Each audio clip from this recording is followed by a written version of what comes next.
I think it'd be really interesting, as eloquent as you are, is to talk about, so what is the matrix as you see it, and then maybe even in that kind of describe why this is in place.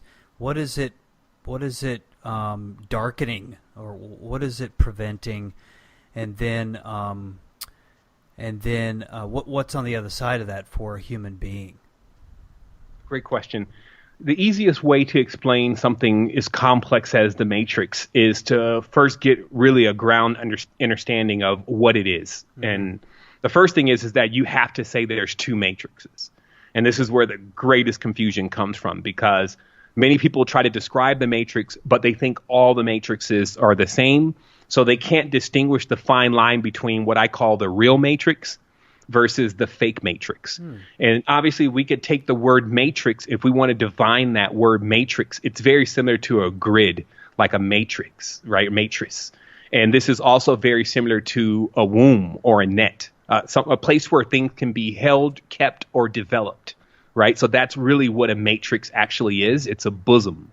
So what happens with that is that, so if I say, so there's a real bosom and there's a fake one, this may get us a little bit closer, or the person a bit more into the realization of what exactly is going on, that there is basically a real structure and system that is biological or organic that is put around us that obeys certain rules and principles and properties that cause and bring about its function.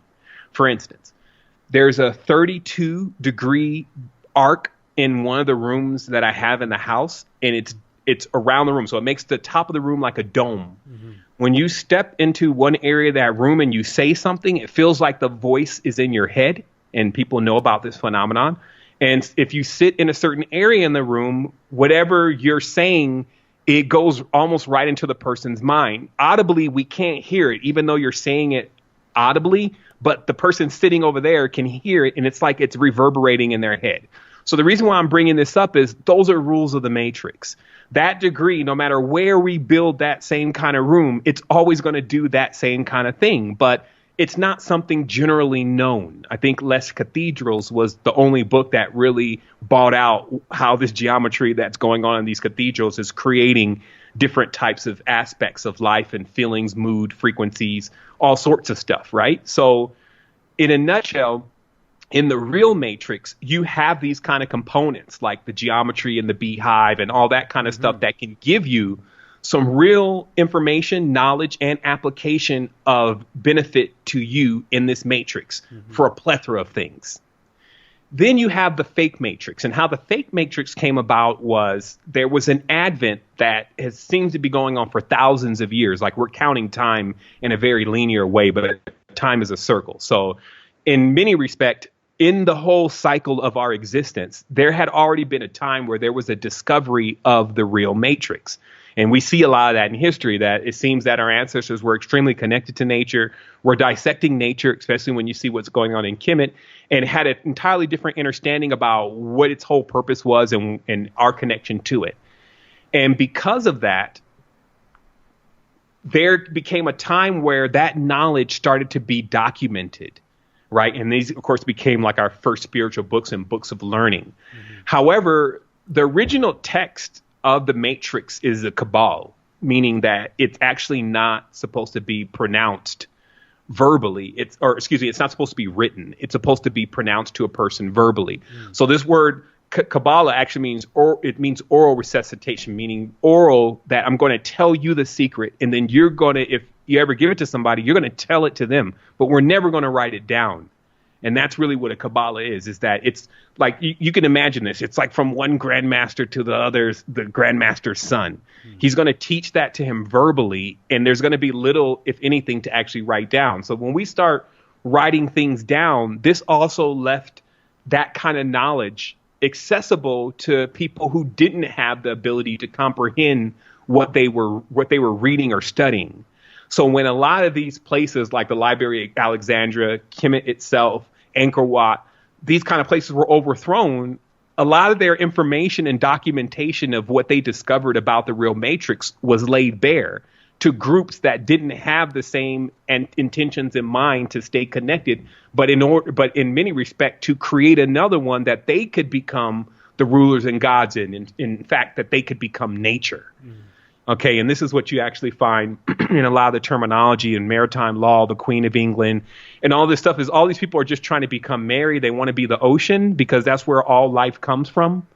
And so then you get all this lure surrounded by that, but you actually get human figures standing there in place of what clearly either don't look like humans or are much more vast in the human template.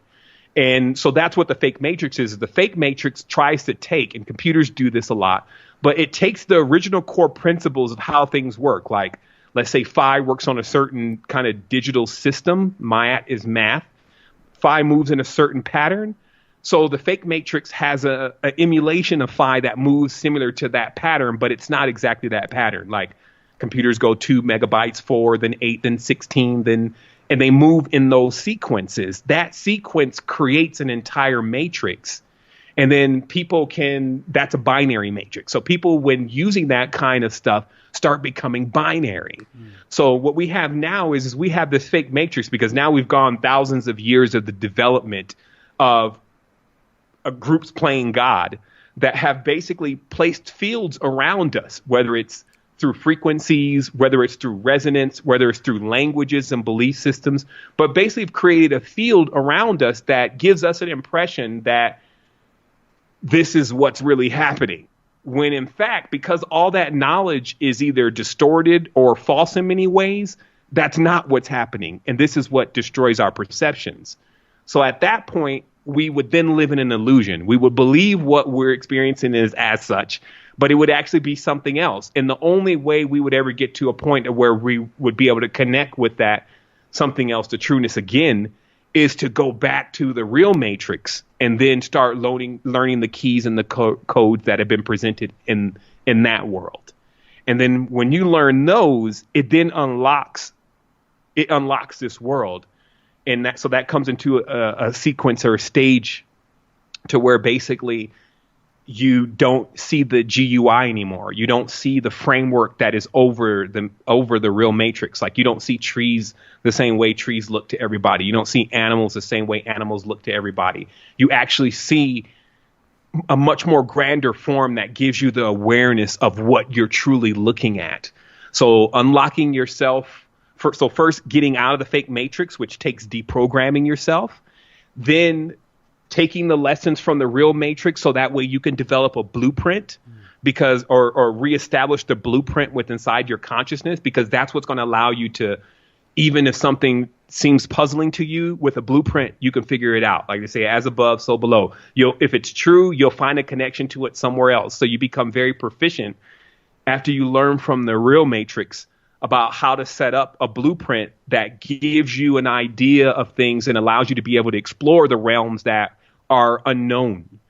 And those are, of course, the realms of yourself and the parts of your own consciousness that you haven't really brought to the forefront in a while. Yeah, that's awesome. And yeah, I'm pretty sure I heard all that on the NBC Nightly News. CNBC or NBC? CNBC. That would never make. That's a cable conversation.